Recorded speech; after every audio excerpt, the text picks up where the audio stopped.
Метеозависимые, приготовьтесь.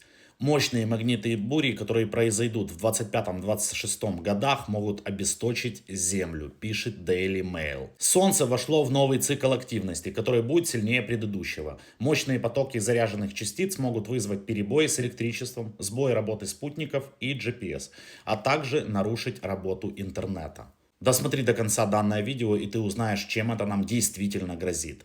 Геомагнитные бури зависят от силы выброса и направления солнечного поля. Не каждая вспышка опасна.